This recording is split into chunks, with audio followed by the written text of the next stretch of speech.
The action in most stories can be graphed along a story arc. Today, we'll take a look at the parts of a story arc and learn a phrase to help remember them. As the story begins, the author introduces the main character as well as the setting. This is called exposition. If we were to start a graph of the story, it would look a little flat. Nothing much is happening yet. We do, however, know a little bit about that special somebody in the story. Soon we learn about the character's goal or motivation. He or she may want to make a friend, get a dog, or win a contest. Whatever it is, we now know what the character wanted. The action is rising a tiny bit, but as always happens in stories, and in real life too, something gets in the way. The character has faced an obstacle. He or she wanted something, but something got in the way.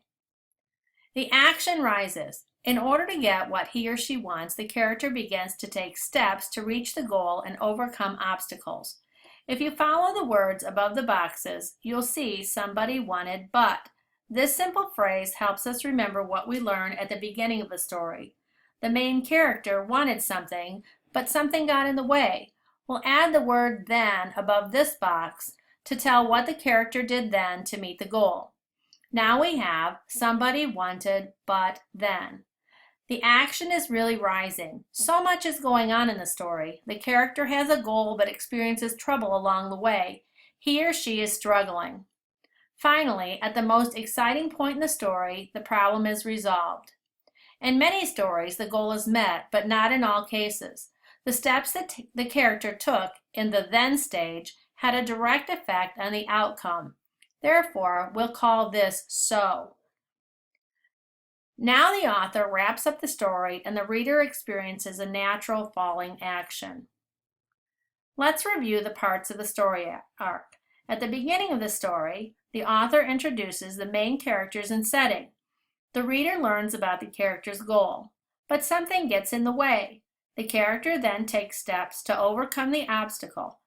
Finally, at the climax of the story arc, the reader learns the story's outcome. For a quick and easy way to remember the parts of a story arc, remember this phrase: somebody, wanted, but, then, so. With a story arc, you can easily graph most narrative writing. That makes it handy for summarizing, finding a theme, and even writing your own stories. Tune in to more videos in this series to find out how.